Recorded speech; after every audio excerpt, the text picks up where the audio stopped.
There we go. Wow, that camera angle. Hi, everybody. That's my fault. We'll fix that. Hello, everybody. What's up, peoples? Hi, Connie. Hi, Mr. Bishop. You know, if Connie is ever not the first one in the chat, something's wrong. Yeah, no, she's... I believe it'll be the end of days. Uh-huh.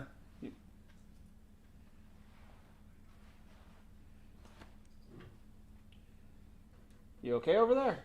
Trying to find that outlet so I can plug in my phone. We unplugged it for D&D last week. Oh, yeah, that's right. D&D Wow, there are so many jokes I could make right now. Alright. Alrighty. So, Bishop's got to run by real quick. Hello, everybody. Welcome to the show. Yeah, sadly, the resident Lord of Chaos, my little brother, is gone. He has returned to Tulane University. Well, I'm sure he'll be back soon. there was some. We shouldn't mention on the show about like a car going off this place. Yeah. What on earth are you talking about? I don't know. I'm lost. And I'm always lost. So I know. I'm loster than lost. Anyway, though, but tonight I was figuring we're going to have a more lighthearted evening. We're going to have a little bit more fun here tonight. Tonight we're talking, as you saw in the title, we're talking about more dumb criminals. All criminals are dumb. Well, I mean, obviously, even if they were smart, they would... Ow! Smart ones don't get caught. Yeah. Like that one dude who hijacked the plane and took a bunch of money. I don't remember what his name was. D.B. Cooper. Yeah, I think that was it. He was never caught. Yeah, that famous guy whose name you don't know. You know, the one with the face. Yep. That guy. Hi, Dad. Anyway, but no, I'm glad that you're here because we're going to get the dark one out of the way so that we can just have some fun and talk about a humorous bunch of stuff. Now, this man is a bit interesting. He became very famous, and for all the wrong reasons, of course, by the way. But he had many aliases because for, I want to say about 5 years, nobody knew who he was, and they couldn't catch him for the life of them. Now, before we begin, I want to state something. We are talking about true crime and criminals and stuff, so I want to specify. This is not a news broadcast. Everything we're talking about is actually several years old. The most recent one we have is going to be from back in 2022. So there's no need for alarm in any of this. It's not currently happening. This is all stuff that did happen. And of course, all suspects are innocent until they were proven guilty, blah, blah, blah. Don't sue us.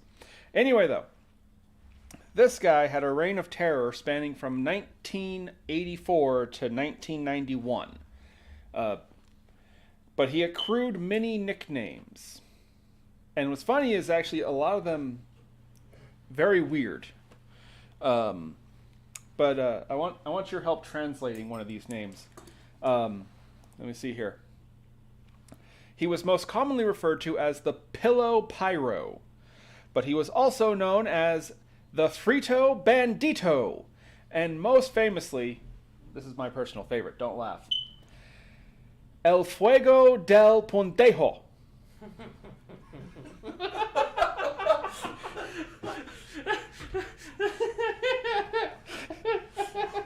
It's even funnier because I told him not to. Now I have a quick question. Sincerely, what does El Fuego del Pontejo actually translates to in what English? you're saying is the flame of the idiot, but let me see. These are just my notes. Oh. But no, it was Bear, can you send it to me? El Fuego del Pontejo. Now, doesn't Pontejo mean like butthole? Technically, yeah, but the way you're saying it, it sounds like pendejo. Oh, wait, those are two different words? Yeah. Wait, so there's Pontejo and... The pendejo. Okay. So the Spanish language is stupidly complicated. I would imagine. How would I look this guy up? Here's the best way to say it. Casado means two different things. Casado, okay. Casado means handcuffed, Handcuffed, right?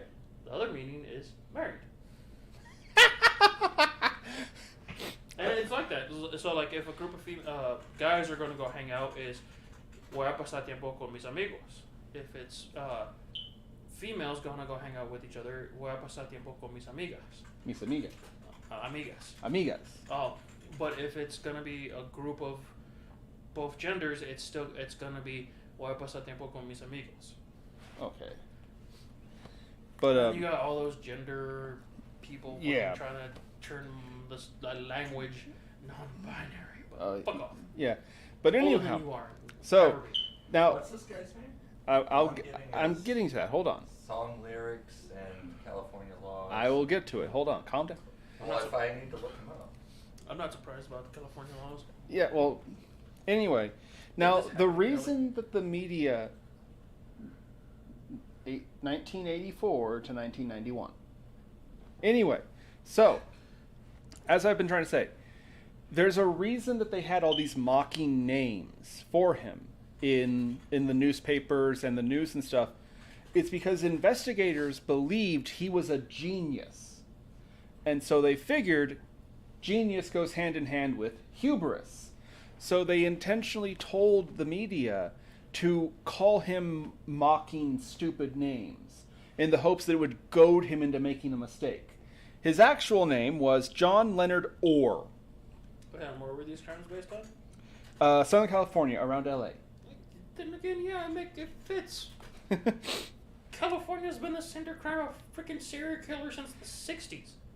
Anyway, so here's the Wayback Machine story of this moron. He started out trying to get into the Air Force.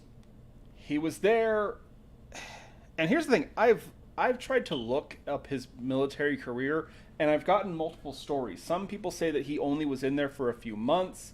Some people say that he actually was there for 2 years. I cannot get a straight answer. Was he on the spectrum? So he was a pyrophiliac. And Of course he was. And they did claim he was a genius. But yeah. You're finding all kinds of stuff on him, aren't you? Or nothing. Almost nothing. Yeah. I mean, I find him, but none of his nicknames. Yeah, no, there was a time, there was a spiel where the media was intentionally trying to goad him into coming out, or piss him off so much that he would make a mistake, because he was duping them at every turn. They could not get this guy, and they really, really did. And we'll get to that in a minute. But anyway, the stories I found, I couldn't find a clear answer on how long he was actually in the Air Force. Wikipedia said that he was in there, he enrolled in 1967. And other people say that, again, he was only there for a few months. Some people say he got out of it in 71. There's no clear answer on this guy. And again, part of it is because of the fact they were intentionally trying to slander him and tick him off, that they spread false stories about him. But anyway, we don't really care too much about that. His Air Force days aren't really important anyway, because what we care about is when he moved to Los Angeles and he attempted to join the Los Angeles Police Department. He aced every single test that they gave for him to join, except the last one, the psychiatric evaluation. The psychiatrist who gave him the test said that he was frankly unsuitable. He was not mentally stable or coherent enough to be a police officer in LA. They were concerned he would be too aggressive and volatile. And that's saying something. I know, in LA. I want to emphasize this. But anyway, now apparently this kind of left him feeling a bit burned, if you know what I mean, and I think you do, because he proceeded to go into college, where he actually got a degree in fire science, or pyrophysics. Literally the science of fire. Which on the one hand I get that, yeah. Hey man, follow what you like. Well, no. I mean, like, The idea that that's an entire school by itself. It's America. I'll be surprised if it wasn't. Yeah, it's still.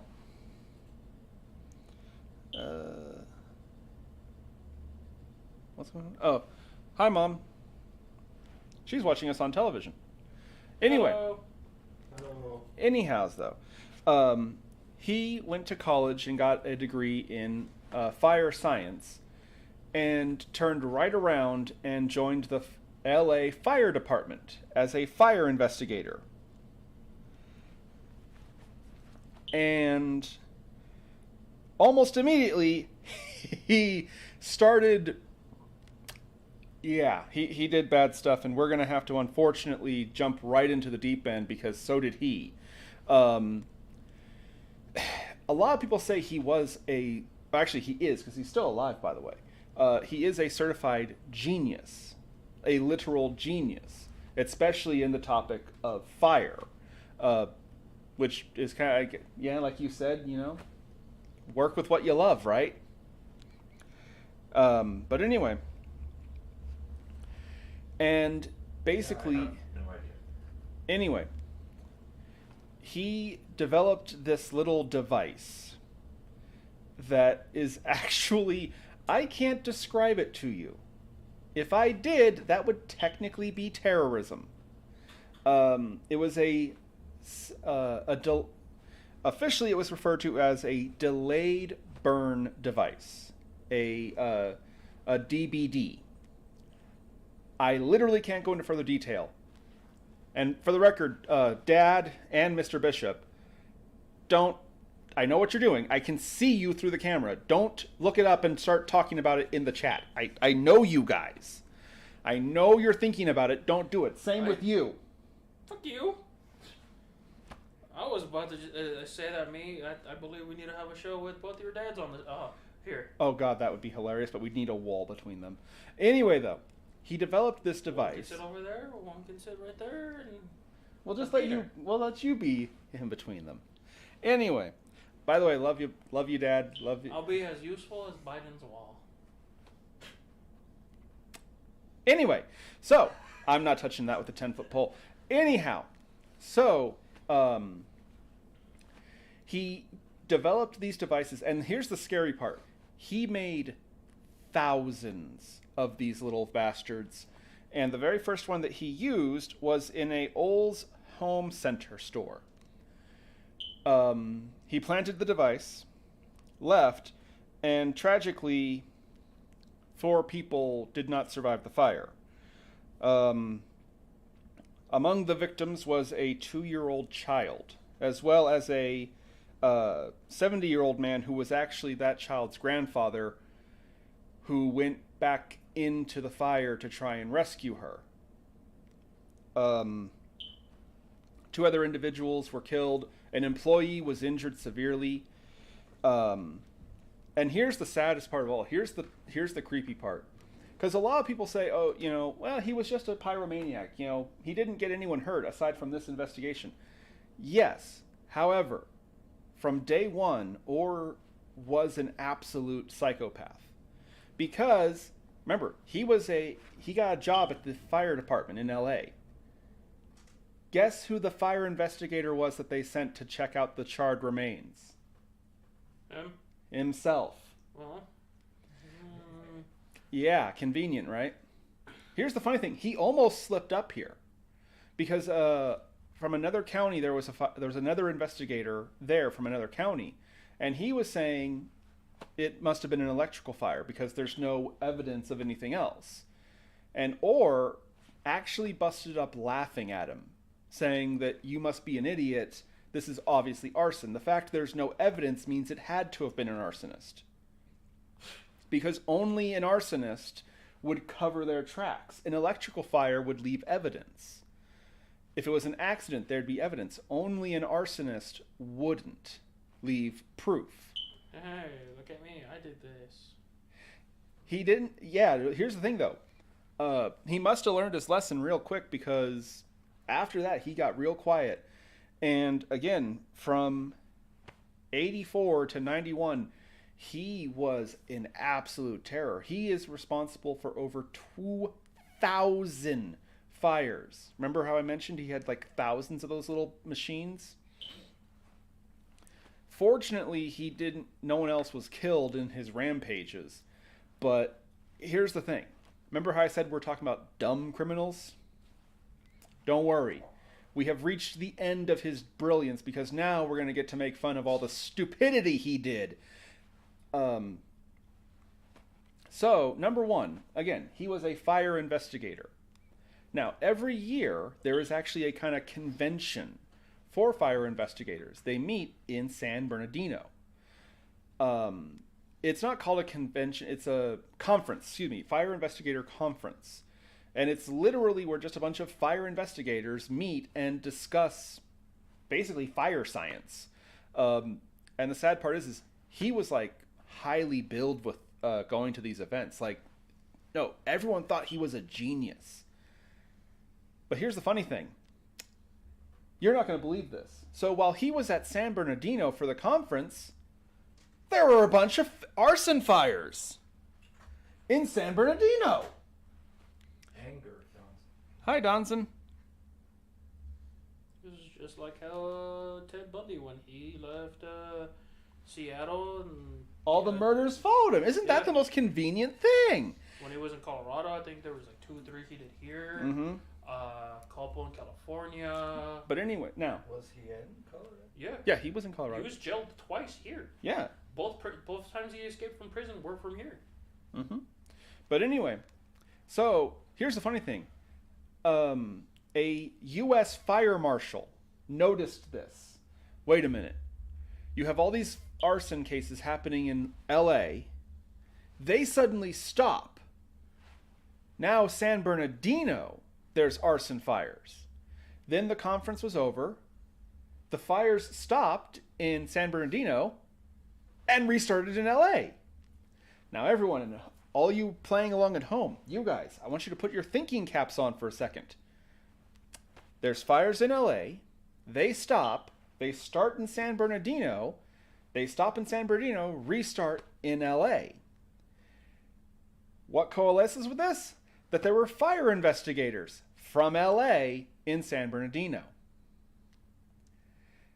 It took a U.S. Marshal to figure out the fires must be being started by a fire investigator in L.A. Oh look, someone let their addiction get a hold of themselves. Yeah, he couldn't have put it off for that weekend. Nope. Can I Now send here's the some booby thing. traps At the for that time, weekend? Can I send some booby traps for that weekend? So here's the thing. I believe there were 6 fire investigators actually in the LA Fire Department at that time. So they only have 6 suspects, right? Okay. So the federal government, not the federal, state, the state of California specifically told the LAPD, track these fire investigators. One of them has to be the arsonist. One of them has to be the pillow pyro. Keep in mind, they are trying their best to dog him out and just insult him and make fun of him in the news. So he's pissed off. He's angry about this. He didn't like that. But he's also getting nervous. Now, I have to explain something. We're talking 1990 was when this was happening. A tracking device in 1990 was not a little, James Bond lapel thing. No, They that shit took forever. They ranged in size from the size of a brick to the size of a shoebox. Revia. Anyway. Now, I try to get one into a car. They did. That takes a hassle to do. Let me explain. See, here's the thing. They actually did manage to plant one of these trackers in his personal car. Here's the problem. He's an arsonist. Everyone's talking about him. There's rumors that they have pinned it down to just a couple suspects. And you have the media constantly talking shit about you, making fun of you. He was not in a good mental state. Specifically, he developed paranoia. and he found a brick-sized device in the trunk of his car. So, he took this device to the LA Police Department and said that someone had planted a bomb in his car. Now, here's the problem. You can't tell someone who's suspected of being an arsonist, oh, that's just a police tracking device, we're just monitoring you. You can't do that, because then he's going to stop, you know? Unless you have a dumb officer. No. Here's the good news. The guy who was at the front desk must have also been a genius, because he goes, oh, you got one of those too? Yeah, the local high school kids have been planting those all over town. It's a big prank for the senior class or something. It's really juvenile. Hell, why don't you just give it to me? It's nothing. I guarantee you it's not a bomb. It's just made to look like a bomb. It was a prank, bro. It was a prank from the high schoolers. And here is where our boy Orr officially fucks up. He mentions that he thought it was an attack because he was in his words, former police officer. He had applied, remember I told you he applied to work at the police department and they turned him away because of a psychiatric evaluation? Well, here's the thing. Before you do that, before you take the psych eval, you have to be fingerprinted. LA police had his prints on file. And nowadays it's fingerprints, DNA. Yeah, but I'm saying they had the fingerprints, and they're like, you applied to be a police officer. Huh. Well, don't worry, we'll take care of that bomb. It's fine. It probably won't happen again. So now they have some information. The problem is that, okay, they know his fingerprints, and they know he's a fire investigator, and it has to be an investigator, but they're missing, that linchpin piece of evidence, right? Now, I mentioned his fire devices, his DVDs. The worst thing about them was that they completely destroyed themselves when he set them off. So they would never leave any evidence behind. They literally burned themselves up when they ignited. But for all his genius, one of his devices malfunctioned, and part of it survived the fire. A part of it that had his fingerprints on it.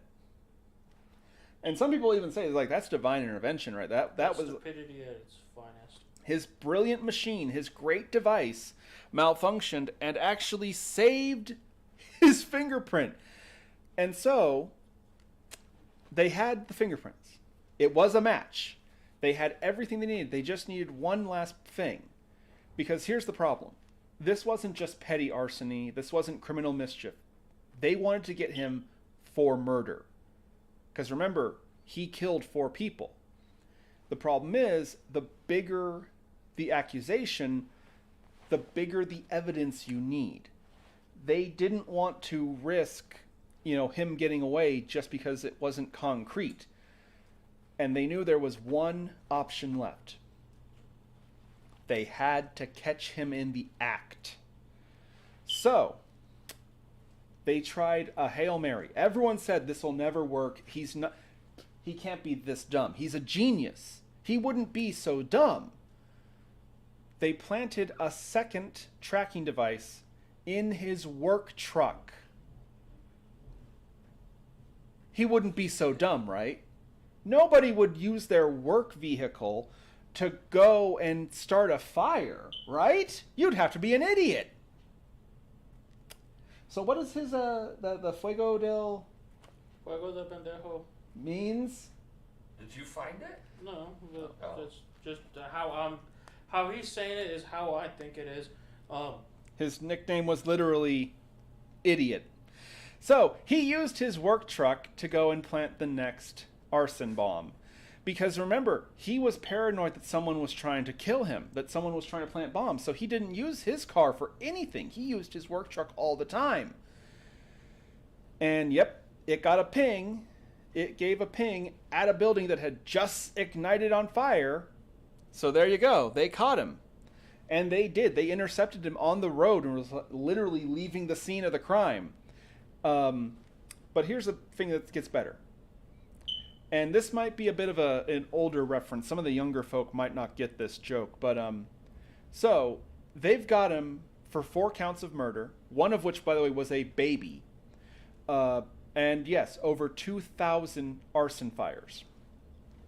Needless to say, they immediately got a warrant to search his house, where it turns out that he had been working on a novel about a genius who was turned away from the police department and joined the fire department and became an arsonist. He literally OJ'd it. He literally wrote his own version of how I would have done it. No, Yes. he did a Unabomber. Did the Unabomber write a novel? Yeah, he wrote a manifesto. Sent a copy to his brother. No, this a one. few years later, he then threatened that he was going to unleash a bomb on an aircraft. Sent it to a couple of newsstands. They then released it, and that's how he was caught. Because his brother recognized the handwriting. Yeah. But this was not a manifesto. This was a novel that he was writing and planned to actually get published. It was called The Point of Origin. He literally wrote a novel about himself and what he was doing. He literally did an OJ. For the younger folk, O.J. Simpson, he wrote a book called How I Would Have Done It, where he basically confessed to what O.J. Simpson allegedly did. I have to be careful when I say that. But anyway, and here's the thing. Even when they had him fleeing the scene of a fire, his fingerprints, his devices, the book he wrote about how he would have done it, he still claimed he was innocent. And here's the thing. They even asked him, it's like, seriously, you're going to do this? You're going to do this. You've gotten 4 people killed, and you're actually going to fight us on this. And he said, yeah. And they asked him, because you're innocent. He said, no, it's because you can't prove it. You'll never have enough evidence to actually put me away. Because he knew everyone wanted him to get the death penalty. He is, yeah, even in California, one of the most, even back then, a state that has a long history of not wanting to impose the death penalty, being very anti-death penalty. Even Californians were like, hang him! Give him the chair! Yes! No, to be fair, again, over 2,000 fires. Each one was tens, if not hundreds of thousands of dollars of damages, on top of the fact he killed 4 people. And he was never sorry about it. He never felt bad about it. He literally was just like, you would need a mountain of evidence to find me guilty of murder and give me the death penalty. You'll never pull it off. You can't do it. You won't succeed. So they went to trial, and he was found guilty of 3 cases of manslaughter, 1 case of murder in the 2nd degree, that's temporary insanity, by the way, and over 2,000 cases of arson. Unfortunately, the jury, they must have found that only 12 people in California that had any sympathy for this guy. They actually didn't suggest the death penalty, and he received multiple life sentences. He is currently serving out those sentences, and I believe he still has 75 years left on his sentence. And how old is he now? He was born, hold on, I have this. He was born in 1949, so 50, 60, 74, 75. He's like 75. yeah, he's 75. So he'll get out when he's about 150. Yeah, and let's see, the average lifespan is what, 100, 110? Not even. If that. The average lifespan is like 90 something, in the 90s. Or on behalf of all of Californians, get wrecked. You'll never be able to prove it. You'll never have enough evidence to actually sentence me. Because he was banking on the idea that, yeah, severe crime means you need severe evidence. And some people have even gone so far to say that that's why he did intentionally get those people killed. Because then he had the safety net of, well, they're going to have to get me for murder. You know what I mean? And because again, everyone swears this guy is a genius. Ironically, if I can quote Albert Einstein, you'd be surprised how dumb a genius can be. And actually, he did. I believe he did. Einstein did actually say that. He resented the term genius. Well, remember, there's a difference between intelligence and wisdom. There is. D&D would taught me Oh that. yeah, D&D will teach you a lot. But no, some people will say it was literally divine intervention because the whole linchpin was that his so great device, his evil little machines, which by the way, when I was looking this guy up, I actually did read about what he made and how he made it. It is actually really ingenious. And that's one of the reasons, no, we're not going to say what they were or how he made them. You're gonna tell Because- me after the show. Yes, fine. When the camera and the microphone are not recording, I will tell you how to make your own DBD. D&D? DBD. Dungeons and Dragons? Delayed burn device. Oh, that's nice. Fun. No, it's not. Well, especially because, in D&D, nobody actually dies. This, 4 people sadly did. Maybe a couple gnomes, but... Well, gnomes aren't people. That's right, that's true. Neither are dwarves. But, yeah, John Leonard Orr. The world's most genius dumbass. Undone by his own brilliant device, and because he literally was so arrogant, he wrote a novel about how he would have gotten away with it. The only thing missing is like a group of meddling kids and a talking dog to undermine him, seriously. I would have gone away with it if it wasn't for you, you teenagers and your meddling dog. I would have gotten away with it, too, if it weren't for you nosy hippies. Was that Harvey Birdman? I think so. But, yeah, no. And he's still alive, serving out that sentence. And it was very controversial. Like, a lot of people demanded a retrial. Like, no, he needs to get the death penalty. He killed 4 people. And again, the big suspicion was that he intentionally got those people killed because he wanted to hide behind the fact that you would need such big evidence to get him on murder. 4 murder counts, by the way. Although, fun little side note, again, he was found guilty of the first 3 being manslaughter. Accident. Just to try and actually punch this guy in the gut, they bumped up the death of the 2-year-old child to 2nd degree, temporary insanity. Fun side note, manslaughter, technically, in California, you can't get the death penalty for manslaughter. You can for 2nd degree. I only hope that, like, when he heard that announcement, he was standing there smugly thinking they'll never give me the death penalty. And then he hears that, guilty of murder in the 2nd degree. He just, like, grabs his lawyer's arm. Because he knew the laws. He was a dumbass, but he also wasn't. You know what I mean? I think it's more of as soon as he found out that they had the fingerprints on the device. I know. Could you imagine because he was so proud of these things. And he made thousands of them. They found more of them in his house. And that, ironically, was what it malfunctioned. This genius in his perfect machine wasn't so perfect. It malfunctioned and didn't completely destroy itself. Of course, it's a fucking machine. Nothing's ever guaranteed with those. Yeah. Nothing's And just guaranteed by being man-made. just wait until you actually hear what this machine was. I'm being very careful with my wording here. But yeah, that is the Pello Pyro. By the way, real quick, his other nickname, the Frito Bandito, was a complete fabrication by the news. They tried to claim that he was also a shoplifter, hoping that he would trip up if he thought there were other charges against him. But that's why they called him the Frito Bandito. He steals Fritos and then sets fire so nobody can find him for stealing. Is that what So they were going for? No, they were hoping that, like, if he knew the crimes were more on him than just the arson, they were hoping that it would mess with him, like, hey, I didn't steal. Okay, fine, yeah, I killed 4 people and I set 2,000 houses on fire, but I didn't steal.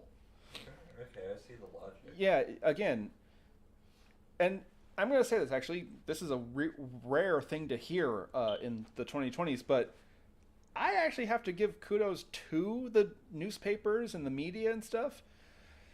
To be fair, you're told that there is a genius setting fires all over, and they want you to, with a camera pointed at you, say, "Oh yeah, this guy's a dumbass." To be fair, like, there are people in this world who wouldn't do that. Because, I mean, if you go and you call him a dumbass on camera, then he'll just set your goddamn studio on fire or your house on fire or something. So I will acknowledge those journalists, those reporters, they were sticking their necks out to try and goad this guy into coming out. It is kind of sad that it didn't work. It didn't even help in the situation. But still, kudos where they're due. They did step up and put themselves in harm's way. Because again, this man was a murderer. And you're going to go on national television, or at least state television, and say into a camera, "Oh yeah, this guy who could totally set my house on fire or kill my family, yeah, he's an idiot." Yeah, no, I'll say it. He's dumb. He doesn't wipe his butt. I don't know. He's the fire of the asshole. I don't know. He's the fire. These fires are caused by a goddamn incel that See, was upset because his mother rejected him, and then his sister wouldn't take him to the prom. when he was born, they took home the afterbirth. He's got like testicles for eyes. He uses diarrhea for cologne because he likes it. No, they I've been talking so much shit. Oh, dude, no, they did. They tried so hard to piss him off because they were hoping that they could just upset him, you know, and make him act irrationally and just trip him up one time. They knew they only needed him to mess up once. And to be fair, they were right. It's just that the insulting stuff didn't actually help. In lighter news, it's believed that these arsonies are not caused by one individual. It's a group. Oh, we have someone in custody who is confessing. That's what they should have gone with, is try to take away his glory, say it was multiple people or something. But anyway. And the man we have is Sinyan. He's the smart one. Everybody else, turn yourselves in. Yeah, he even admits he's the brains of the operation. Everyone else is just dumb muscle. Yeah. They should have done that. They should have gone with that one. But still, I'm gonna stand my ground on this. I will give kudos to the journalists who did put themselves in danger and try to provoke a murderer. Because again, like I said, not everyone would be willing to do that. Chat, help me out here. If you were told there's a murderer and we need you to goad him into acting, we need you to lure him into tripping up by insulting him and provoking him, knowing that he could go after your family, he could go where you work, would you be brave enough to go on camera and actually say, "Hey, you're a bitch"? You're gonna give me a raise, bitch? I'm saying, would you, knowing that your family could get hurt? I mean, if you were up to it, we're on the 3rd floor, but we have a tree to jump into.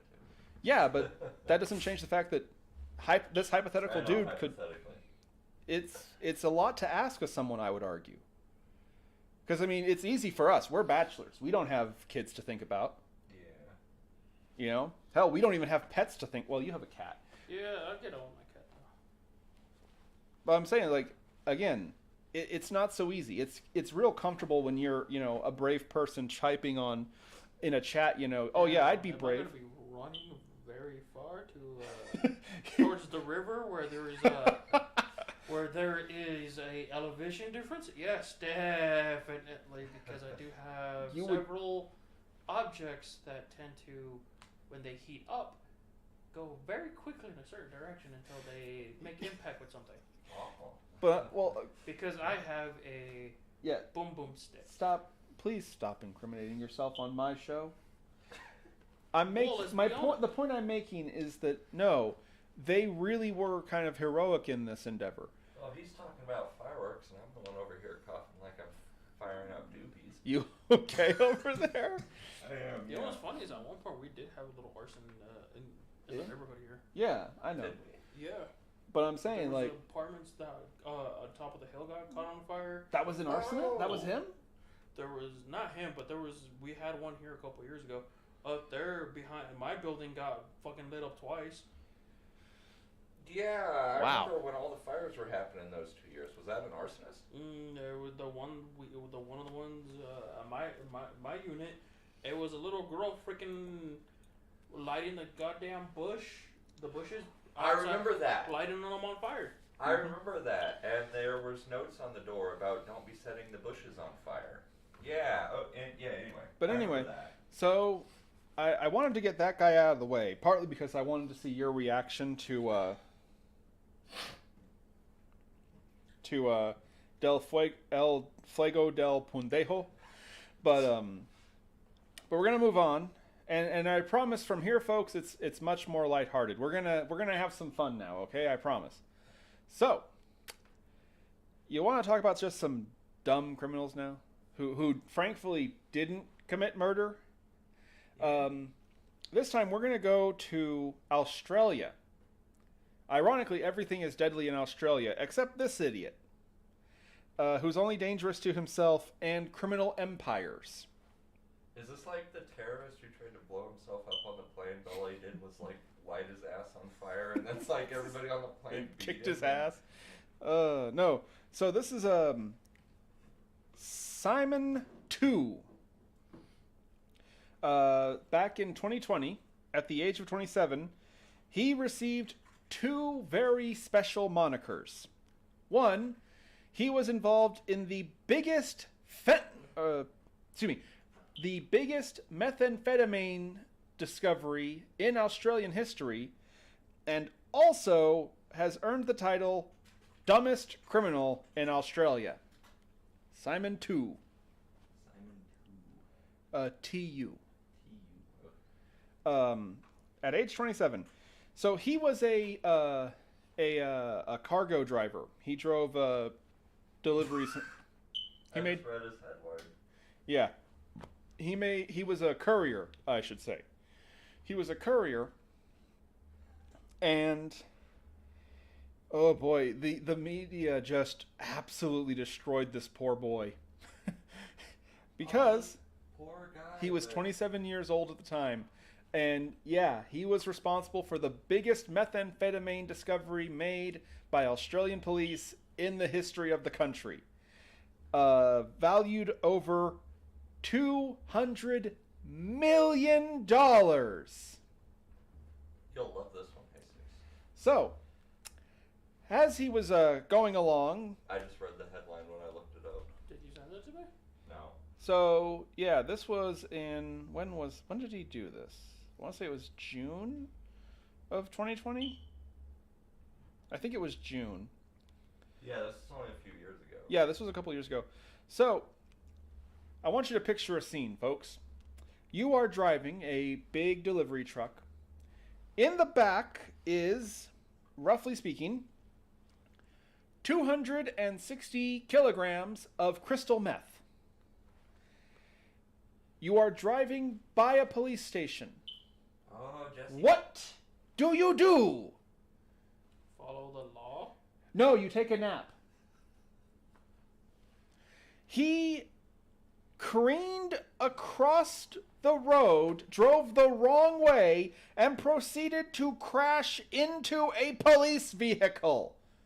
This jarred him awake enough to where he was able to continue driving, where he was immediately found and cornered because all they had to do was find the white truck that had the blue and white paint smeared across it. Really, blue and white? That's how their cop cars are painted in Australia. Oh. He literally had the paint from the cop car smeared across the side of it. Oh, I thought the They- van was intentional. Never mind. Yeah. Yeah. Anyway, though. Oh, Jesse's gonna be angry. Oh, no. It's even better. So, they corner him and they pull him out. July. It was July 22nd is when it happened. They pulled him out and they're like, okay, what the... Because from their perspective, he just crashed into a vehicle. They didn't know at the time that he had 260 kilograms of crystal meth. So he admitted that he was tired because he hadn't really gotten a lot of sleep last night So he decided he would. You're going to be angry at this terminology. He was going to micro nap.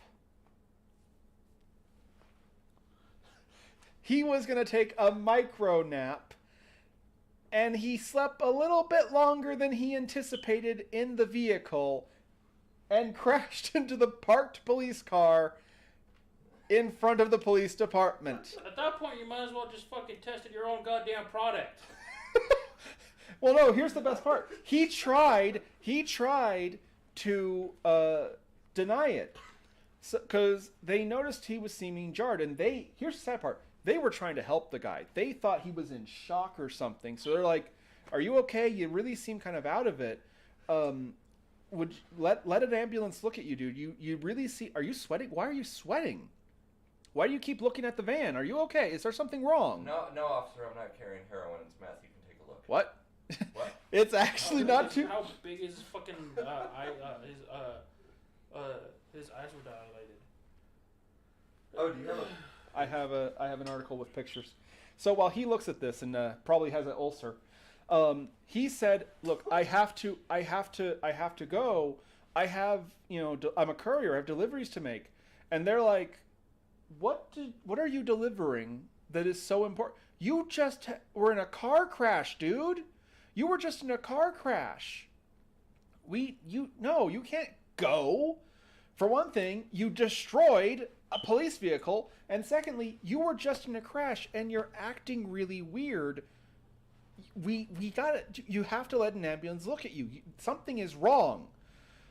And they're like, what is it even? What are you transporting?" His name is Two. Simon 2. Two Faces. So he's like, it's food. It's just food. Food's so important that I'm going to drive down the road after having a car crash. And so they're like, "No, let us take a look at this. Something's not right here. Something's not." They even brought out the big boy testers when they were fucking testing that shit. Oh, yes. And they even told him, it's like, "Something's wrong. You're acting really suspicious. We're going to get a dog out here. Whatever this is, it's not worth getting yourself in more trouble, dude." And here's the thing. He slipped up because he's like, "It's just food. It's just food. I don't know anything else about it. It was loaded. It was loaded onto my truck and I was told to go. It's just food as far as I know." And they're like, "Okay, who loaded it up for you?" "I didn't get his name." "Do you have a receipt?" "I didn't get a receipt." "You realize this looks really bad?" "Yes, I do." "How much trouble are you going to be in?" "A lot." He tripped up there. He was denying it until they asked how much trouble you're going to get in, and he just responded, None whatsoever. "A lot." Not A lot. As far as I know. No, it was funny too because the whole time it's like, "It's not drugs. It's not drugs. It's drugs." He slipped up. A lot of trouble. Hey, Dad. Hello back. Welcome back, Mr. Bishop. Hello, Connie. Hello, everybody. Or I didn't say hi to her earlier. But no, he slipped up there and admitted he was going to be in a lot of trouble, and they got the dog. And here's the sad part. The dog didn't even actually need to be told searching. It got out of the police car and immediately gave the signal that it could smell something. It didn't even need to go near the vehicle. So they opened it up, and there were 26 huge boxes. And so then, after they opened the box, his story changed. No, his story changed. I remember where I got the boxes now. You said pounds? Kilograms. 260 kilograms. How much is 260 kilograms of meth worth? 200 million. That depends on what the street value, where you're getting it at. 200 million is what they said on record. The biggest meth bust in the history of Australia. Who made it? Well, no, he tried to throw away, get into safety here because he said, "I remember where I got the boxes now. They were loaded at Pizza Hut." Pizza Hut. Pizza Hut gave him 26 boxes amounting to 260 kilograms of crystal meth. And here's the sad part. It. Do not take this out of context. Do not make a short of this. It was the good shit. 80% purity. That's a Mexican shit right there. No, that's like, seriously, that's like Breaking Bad mythology levels of crystal meth. It is hard to get crystal meth even to 70% purity.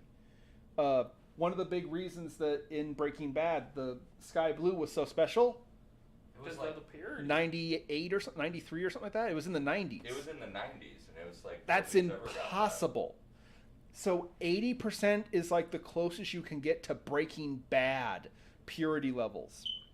So 130 million Australian dollars, which is about $95 million. Do you want? I've also got what he was sentenced to. Oh, they actually sentenced him? What did they sentence him to? 6.5 years. Just 6.5 years. Okay. I mean, Shit, in the States, that would have been life. Yeah. yeah, in the States, that would have been way worse. But anyway, he literally tried to claim that $95 he... million. Wow. See, this report is saying that they estimated it to be a value of $200 million.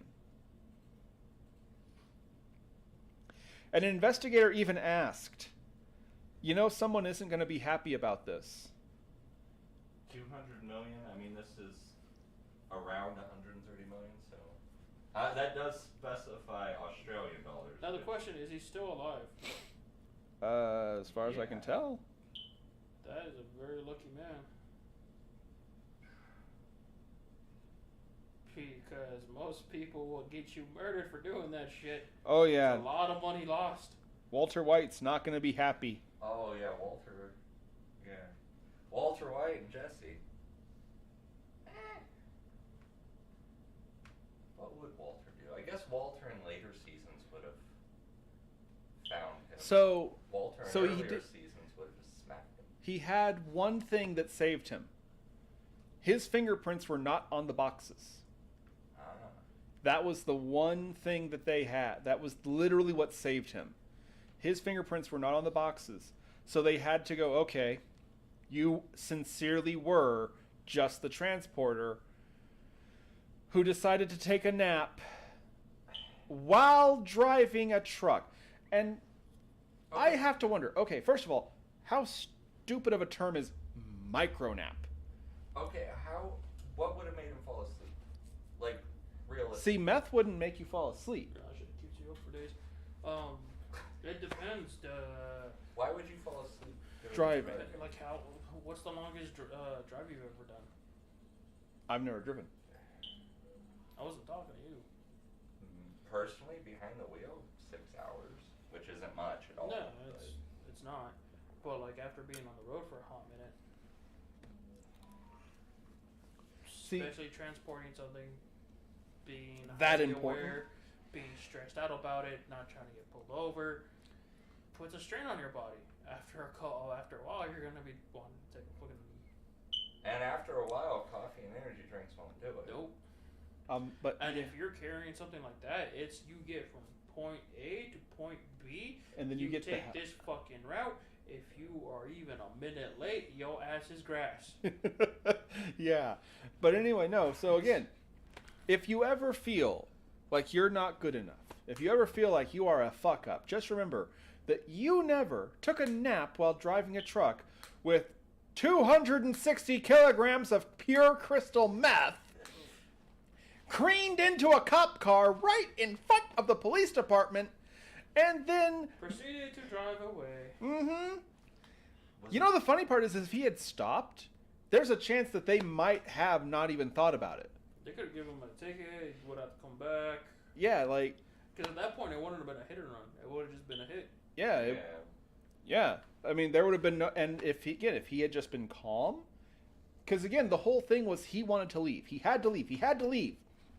And they were like, dude, you're in shock. Wait, this is Australia. Mate, you're in shock. I'm shocked, man. You're in shock, ma. Here's some tea. Hey, I have marbles, mama. Anyway, though, he could have gotten Inside away. jokes about Aiden. He Or could have. Aiden. He could have gotten away with it. It would have been. It was. Well, he could have got away with it because they weren't looking for him. They had nothing to be suspicious of if he had just stayed awake. And the only reason he didn't get like a life sentence or something is because of the fact that, to be fair, he never handled the boxes. He was just the courier. Still, I would be so scared. Oh God, man, you want to talk about don't drop the soap? Oh boy, howdy! I would sleep with my back pressed against the damn wall. Hell, I might just learn to sleep standing up. I want to feel bad for him, but at the same time, it's like, what the hell? See, here's the problem. Here's the thing. To be fair, he's not like or committed murder, or may have even intentionally committed murder. We don't know. This guy was just an idiot. But at the same time, I have a hard time feeling bad for him when he has 260 kilograms of crystal meth. Look, That he Breaking did Bad was a... finally admit he knew about, right? Yeah, by accident. He slipped up. How much trouble are you going to be in? A lot. That's famous words right there. You know, I would be mean if I was like his cellmate. I'd get one of those custom t-shirts made. Just says, a lot. Well, in different countries, you're actually allowed to wear the clothes that you walk into prison with. Yeah, but my You don't point need a is... suit or anything. My point is like, I do feel bad for him, but at the same time, the world he's involved with is not a funny thing. Like, look, we all love Breaking Bad, yeah, but in the real world, people get hurt because of stuff like that. I'm And more surprised he's not dead yet. yeah, I'm kind of surprised he hasn't been assassinated. Not that I hope that I'd prefer it not to happen. It's gonna happen though. Maybe he isn't a bad guy. Maybe he really was just the driver. But he's still in that world. You know what I mean?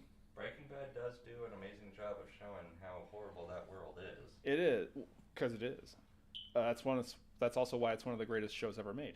Yeah, I didn't watch Breaking Bad for years because I thought it was glorifying Yeah, no. it, and then I realized, no, this is... I do feel kind of bad that I didn't give it a chance sooner. But anyway, yeah, no. Simon 2, I hope you make it through, man. It'll be all right. I hope that you do. A lot. There's some famous last words for you. A lot. He'll be fine. I'm sure he's fine. But anyway, we're gonna wrap this up with a severe case of Florida man. You wanna laugh? Oh, God. We're gonna spitfire some Florida mans. So real quick, we're gonna give a bit of backstory to this. Is this Florida man with no arms, no legs, is armed and on the run? You should feel bad, I kind of do. especially because this first Florida man actually did hurt his leg. Yeah. So Was he wrestling with an alligator? no, he was wrestling with a porta potty. So You know, I can believe it. Dateline, March 21st, 2022, Florida. Excuse me, real quick, I was going to give a backstory. So, the term Florida man, that comes up because of a privacy law in the state of Florida where you can't put someone's name in a headline. So, they have to say, you know, local man does blah or something like that. And so it became a trend, Florida man, with the power to do incredibly stupid shit that he really shouldn't. And there are Florida women, let's be fair. Don't want to be biased. Women can fuck up too. Insert your mama joke here. But our first one is in Collier County, Florida. An individual flagged down police because he heard shouting coming from a park after the park had closed to the public. It was late at night.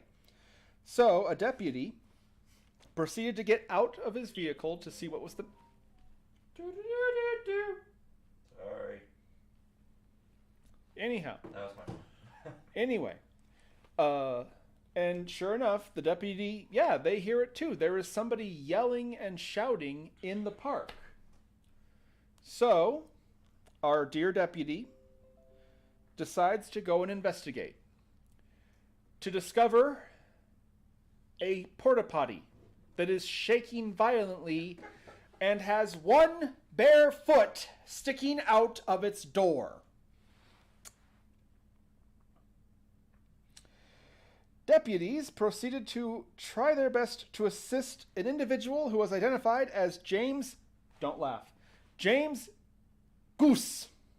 The fuck kind of name is that? Excuse me, Gauss. Gousse. I think Goose was better. Gauss. Gauss. Sounds like a disease you have. I'm sorry, sir. I'm afraid it's Gauss, and it's permanent. Joseph Goose. I guess Goose would be the better name. James Gauss. Jesus Goose.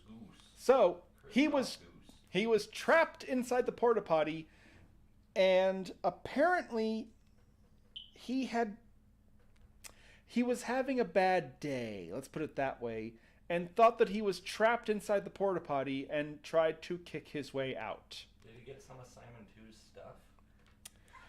After several minutes and needing to call backup, it took 3 deputies to actually get him out of the porta potty. When they did, they discovered multiple little plastic baggies. One was empty, the other was filled with fentanyl, as well as several syringes. Not the syringes. Mm-hmm. He was arrested, obviously, and was facing 2 drug charges, including possession of a controlled substance. I was gonna say something, but I just decided not to. Yeah. And I'm actually not sure. They kind of imply that he had taken one of the baggies of fentanyl himself. Ow. You hit the microphone. The day where we can throw that at you and it just sits on top of your head. Gets stuck on my hat. Oh, that'd be a good That would be hilarious. But anyway, my phone is just blowing the hell up. What the hell?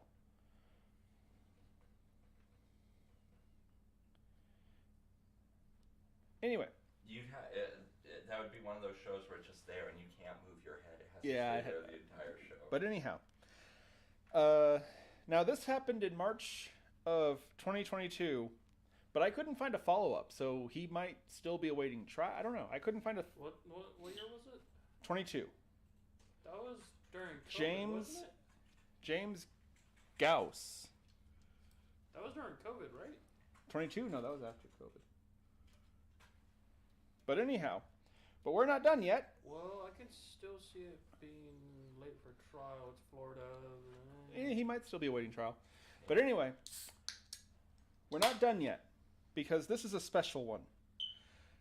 Special ed? Not exactly.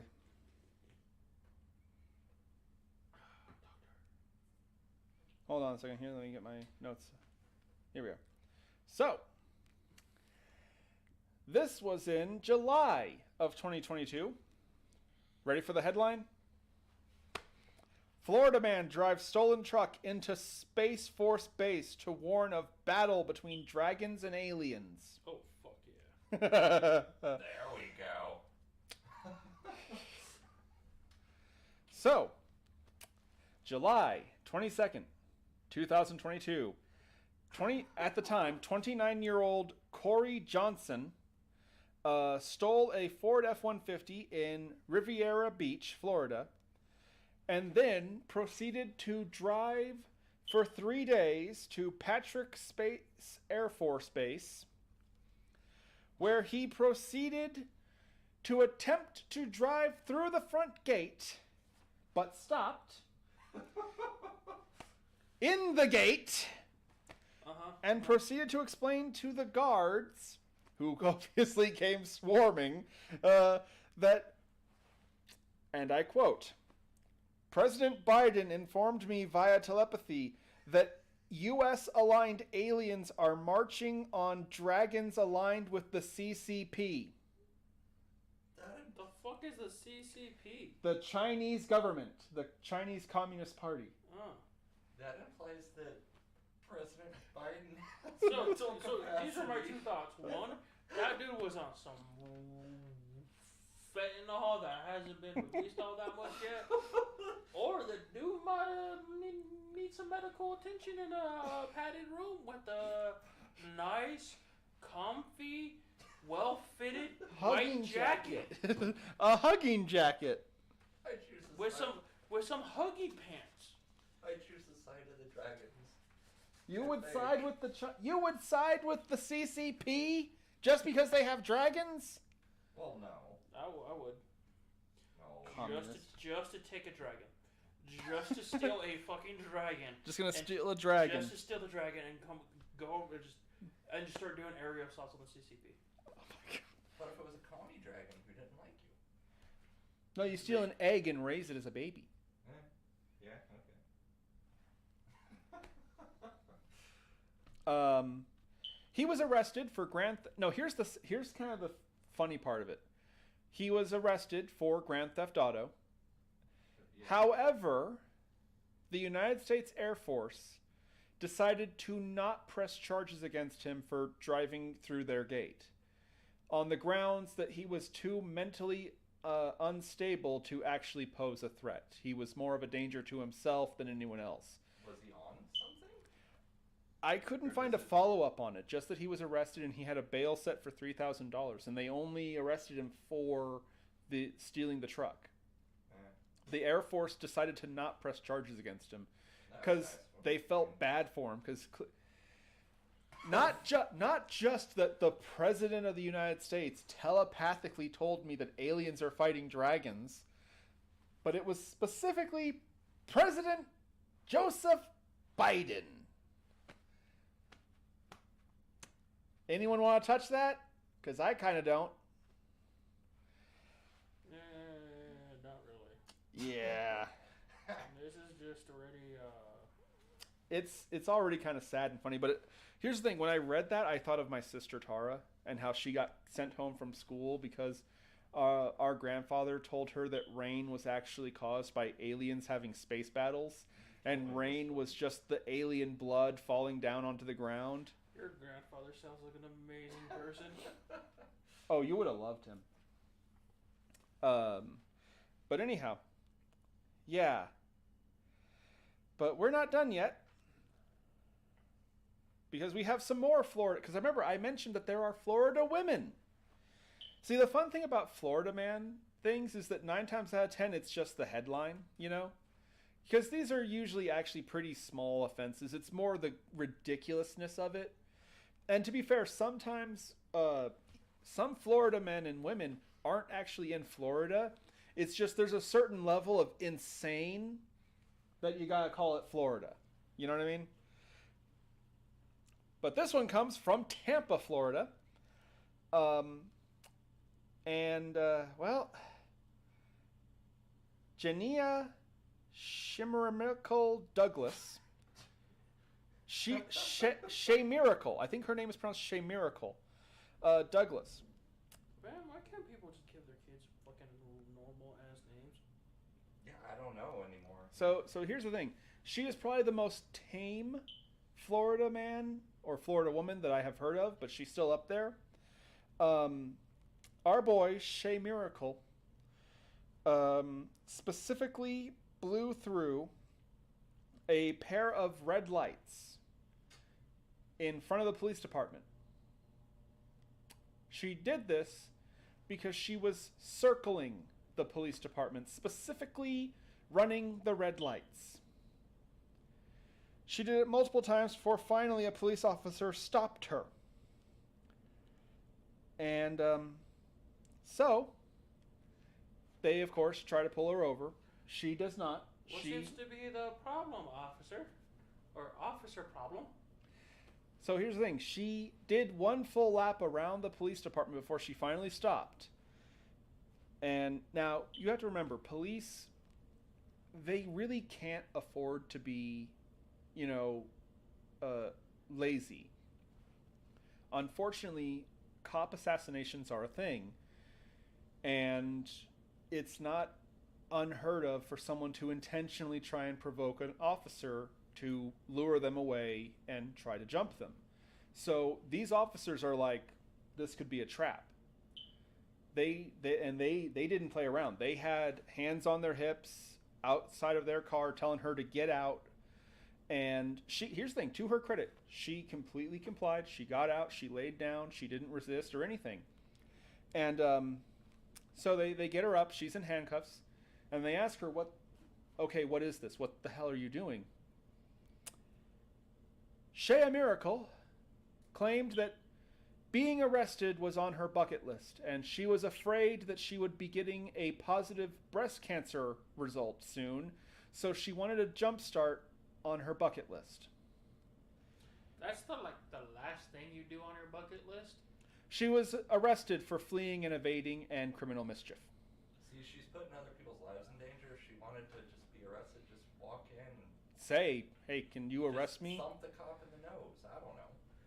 No. See, I mean, if that you would want to be get assault. started on your bucket list, you do the fun shit first.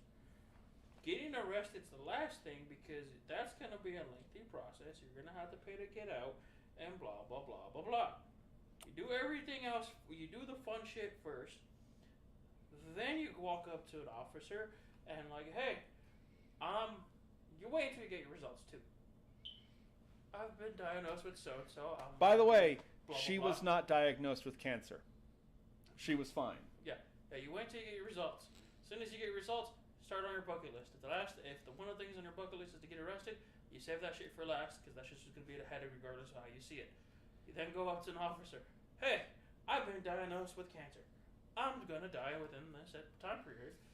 One of my things on my bucket list is to get arrested by an officer. And you just Slap the officer or something? And here's my thing. You're gonna die. It's up to you if you want to take the treatment or not. It's also up to the diagnosis to see if you're stage 1 or stage 3. Stage 4 is you're gone. Hello? Okay. Oh, yeah? Yeah, we operate off of Windows, yeah. I assume. You'd have to ask the bishop. He's the camera guy. I don't actually know what software we use, but yeah, it's some kind of a Windows operator. Yeah, it's Windows. Yeah. Me? But also, hi, welcome to the show. Hope you enjoy it. Yeah, one of the things on my bucket list is to smack someone with a fish. And when I mean fish, I mean fish. I mean a good size tuna. Good sized tuna. Real quick, when I was in the California Cadet Corps, the commandant of my corps was a major striker. And for some reason, whenever he had to use an analogy for pain, something hurting, he always mentioned getting slapped with an Alaskan trout. I don't know why specifically. I don't know what happened to him in his years serving in the Army, but that was always his analogy to something being painful. It was like getting slapped with an Alaskan tuna. Or Alaskan trout, excuse me. But anyway, speaking of being slapped with pieces of food, you ready for this one? Florida man charged with throwing hot dogs at St. Pete police officer. So, Port Richey, Florida, a man by the name of Jason Stoll was charged with... Hold on here. Let me see if I can get the... Hold on here. Dang it, I just had it. Let's see here. Resisting an officer without violence, failure to comply, and attempted battery on a law enforcement agent. So, Stoll was, at the time, 47 years old. He was a street vendor. I say was because he's currently not. He sold hot dogs. He specifically tried to sell hot dogs in front of City Hall. You definitely need a permit for that shit. And here's the funny thing. He had one, but he didn't upkeep it, and so he lost it. He lost it, and he continued to try and sell hot dogs. Now, obviously, he's in front of City Hall, so, of course, someone's going to tell him, hey, man, you got to get out of here. You got to go. We can't have you doing this here. You need an up-to-date permit. You can't do that. He also didn't have a restaurant license. He didn't have a license to sell food, which you need. And apparently, after repeatedly being told that he had to stop, he attempted to bargain with police officers, saying, well, what if I go across the street so I'm not in front of City Hall? Doesn't change the fact that you don't have a permit. Yeah. The officer explained that that wasn't acceptable, and it became a physical altercation when Stahl proceeded to throw multiple hot dogs at the police officer. The officer kind of took offense to this and proceeded to take him down and handcuff him. He said the pig with the pig. He threw a little piggy to the piggy. And then he got honestly, I do like cops. I do work with them frequently. But still, that shit's funny as fuck. Hello, Absurd Reality. You know, fitting that someone named Absurd Reality shows up when we're talking about Florida Man. Isn't that the best time for them to show up? Yeah, no, I mean, Absurd Reality just sounds like another way to say Florida, doesn't it? Hello and welcome to the stream. Hello, welcome to the show. Que pasa? Okay, this one's less funny, but I'm going to say it out loud because I know it's going to get a reaction out of him. October 17th, 2022. Quote, Florida man wearing nothing but a cowboy hat attacks woman with machete. What the fuck?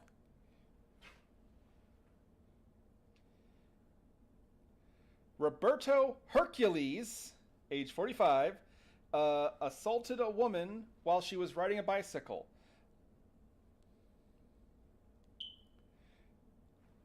However, there's a plot twist. Please tell me she had a pew pew and... No. He claimed that he did it because she was withholding meth from him. Apparently, shortly before the attack happened, he attempted to approach her to ask her for a meth pipe. Butt naked, with a cowboy hat and a machete. Yeah. You can imagine her... I'm 100% sure someone was on some meth. I think he was already on meth. But anyway... But wanted more meth. Roberto Hercules didn't take no for an answer when his victim, who, by the way, did not want her name released to the press. She wanted to remain anonymous in this matter. She obviously told him, no, I don't have a meth pipe, stay away from me. And he didn't take kindly to that, and he swung his machete at her because in his drug-addled mind, she was holding out on him. He was charged with attempted murder, attempted armed robbery, aggravated battery with a weapon, possession of a lethal weapon, public indecency, and public intoxication.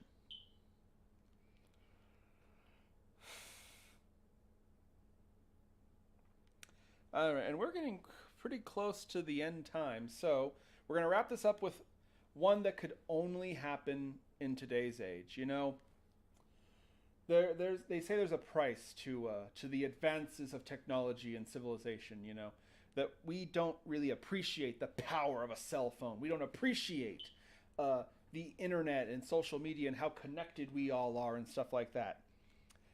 And then there's some people who prove that they should never, ever, ever, ever be given a cell phone in the first damn place. Enter Shelby Peters, age 24.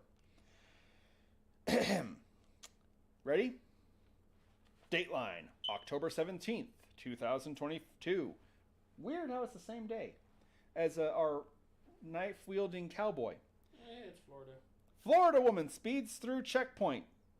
Caught taking selfie during traffic stop. Fun fact, depending on what your state you're in, if you're in a vehicle and you pull in the phone, that is a ticket. Even though you are not using it, if you're just have it in your hand and you're not using it for anything. Kind of like an open ticket. container of alcohol. Yep. Anyway, so deputies claim of Lee County claim that Shelby Peters, age 24, sped through a mandatory police checkpoint. And they know that she was doing that because the checkpoint took her picture. while she was selfieing herself driving past the police camera. People, we have technology. There are things called phone stands that you can have on your phone. You can put it right there. Yeah, but no, she, I guess, wanted to get a selfie with the cop camera behind her. That is retarded as shit. That's dumb. You know, I've heard of people accidentally presenting their own evidence, but I've never seen someone making their own evidence. Now, of course, there is one final thing that I want to bring up. This is a legendary Florida man. A Florida man who, I'll be disappointed if neither of you know him. I bet one of you will. Butt bitten off by alligator for mooning it. No, hold on. I want to see if either of you recognize his name. See, here's the thing. He didn't do anything specifically bad. It was that he became a meme because of, well, you know, they say God doesn't like some people, and he gives out cruel handicaps. So, does anyone remember the name Charles McDowell? Charles McDowell, who was arrested for aggravated assault and stalking, gained internet fame as becoming the Florida man, not because of the crime he committed being ridiculous, but because he is a human thumb. He became known as Charles Wide Neck McDowell. Oh, yeah, that's familiar. The Neck. The neck. Yes. He became. I know what you're talking about. Yes, he became viral and was for a long time considered the portrait of a Florida man. Ironically, he didn't really do anything outlandish. He was just arrested for aggravated assault and stalking, which are bad crimes, but not on the level of a Florida man. But his mugshot, he has such a freakishly thick neck and teeny tiny ears that he became famous overnight. And his nicknames and aliases spread from Wide Neck to the Human Thumb. To just neck. Yeah, I remember it was on Facebook years ago. It just popped up like the neck. Neck. Yeah, he became a meme. I'm just annoyed. Okay, yeah, this guy. It's like the neck. So, yes. You guys know where my place of employment is. Mm-hmm. We're not gonna say the name here. Of course.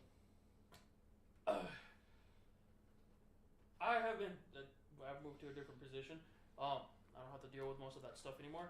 But at one point in my career, I catch shoplifters. It is fun. It is entertaining. You see many walks of life. At one point, I was working overnights because this place was open 24 hours at the time. I remember that. I remember that too. I had gotten to know the overnight officers pretty well, especially the people working in my area. And I got to know who would probably show up and whatnot. A couple of them were no nonsense type of people. Yeah. Especially if you had kids involved with what you were doing. Now, I had stopped a lady. She had child, friend, car seat, diaper bag.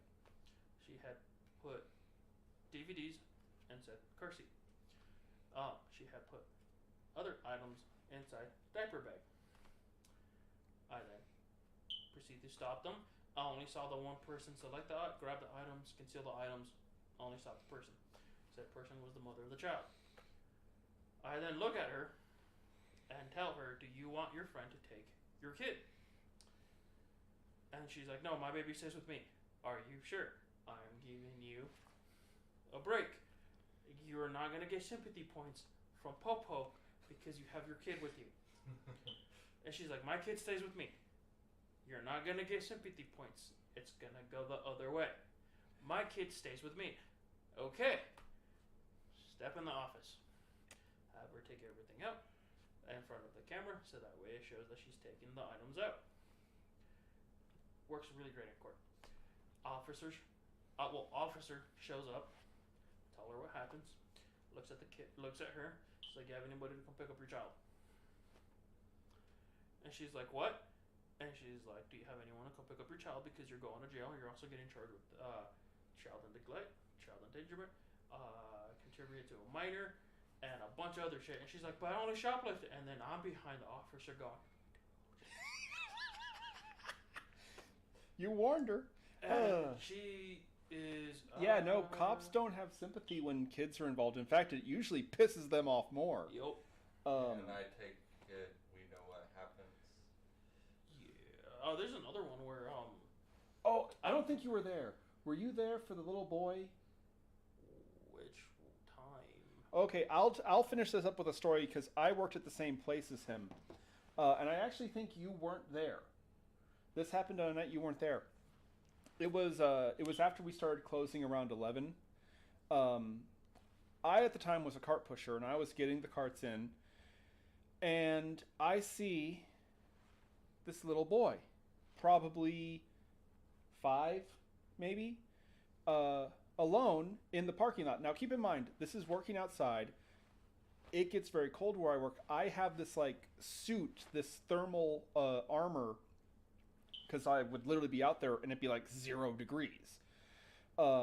So I look like thrift store Grim Reaper, and this little boy is terrified. Looking around, he's clearly confused. I take 1 step towards him, and I literally saw his soul rise up an inch out of his body, and he turned and ran towards the store.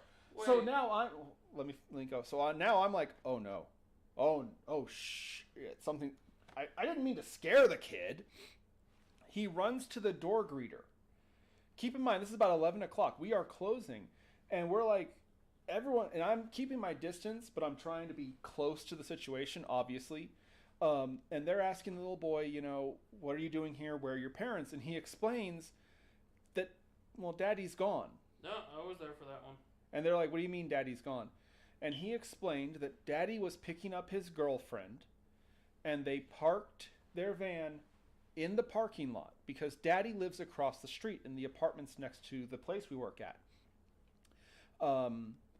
And he explained that he had fallen asleep in the back seat, and he woke up and Daddy and his new girlfriend were gone. What's the apartment number here? D3. I had sent something to my house, but they're coming here.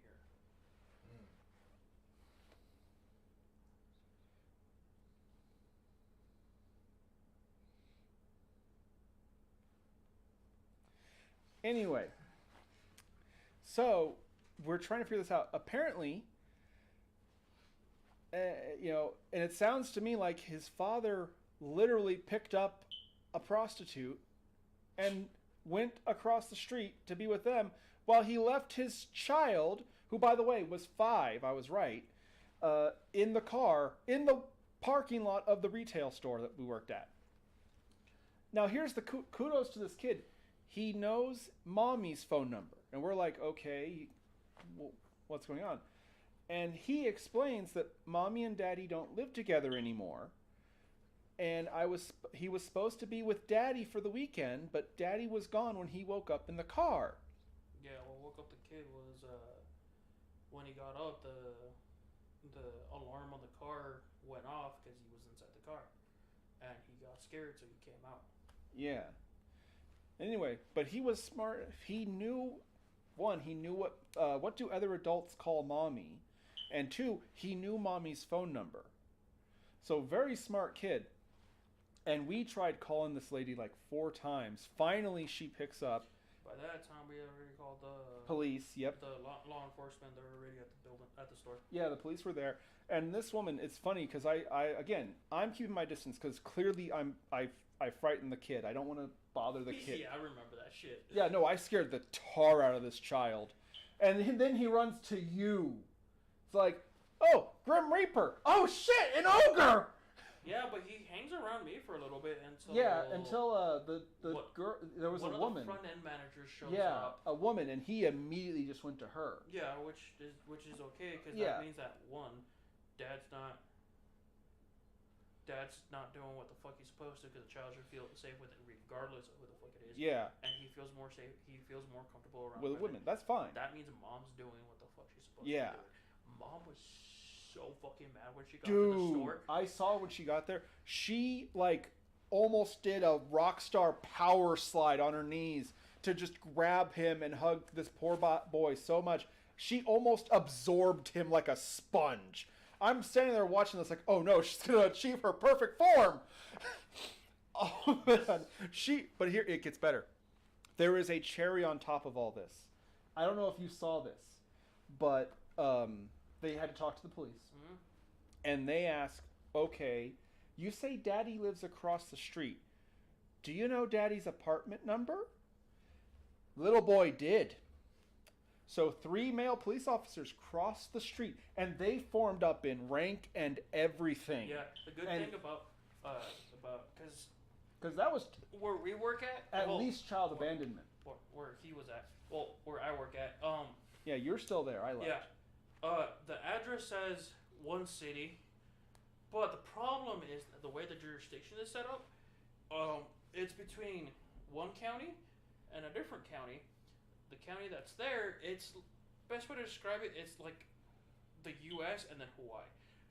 Where I worked at in the apartments, where Dad was at, is Hawaii. Yeah. So it tends to be a little inconvenient sometimes, but yeah. Yeah, no. When police have to show up, they're already in a bad mood, and now you have child abandonment. They were forming up rank. They paused at the door and they went in single file. Like, no, they were going in to find this guy. They were mad as hell, and they were gonna give him the worst night of his life. But on good news, I remember this. Mom was fine. The dad was fine. I got to get video for Popo. Got to show video for everything. Mm-hmm. It was great. I didn't get to go to court though. That one, yeah. But I wanted to. I really wanted to go to court for that one. Boy, howdy. Can you imagine? Like, because I mean, how many crimes are we actually getting here? Child abandonment, child endangerment, prostitution. Because apparently he had a new girlfriend that the little boy didn't recognize and he'd never seen before. That's not mommy. No, that's not mommy. I mean, if you give her enough money, she might let you call her mommy, but that's not mommy. What else could we do? That was bad. That was horrible. All these new people who are discovering this channel, and I say that. But anyway, yeah. Because I always left 2 hours before you. I remember you came home and told me that. That was that was insane. I was there way after you left. Yeah, I had to burn video. I had to get video. I had to find when the car first got there. First, I had to find what car the kid got out of. Yeah. Because the kid didn't want to go back over there. He didn't want to leave the building. The building.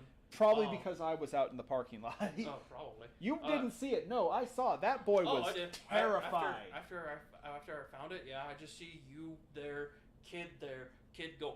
Yeah, no, I worked at a haunted house for one Halloween season, and I will be honest, I wish I scared any of the people at that haunted house half as bad as I scared that little boy, and I feel bad about it. But boy, howdy, man. If that kid had long hair, it would have stuck up. Like, no, he was terrified seeing me come towards him.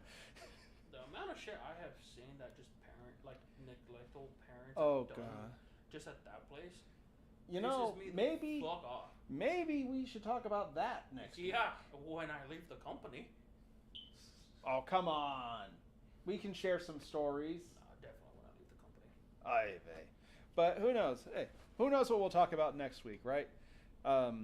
Anyway, though, thank you all for joining us on this absurd, fun episode.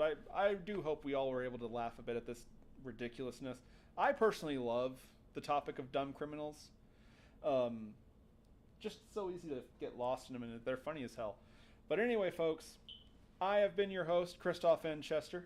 These are my faithful dogs, Famine and Gluttony. Jesus, the world's greatest beaner. And, of course, we have the bishop in the corner. Hi. Bad. I know I am. I'm the Prince of Darkness. Of course I'm going to say bad things. Over this, it's Ozzy Osbourne. Okay, I will give him the title back when he can say a clear, coherent sentence. Yeah, I'm that bad. And we'll see you next week. I'm starting to think he does that As an act? as As an a act. character? Yeah.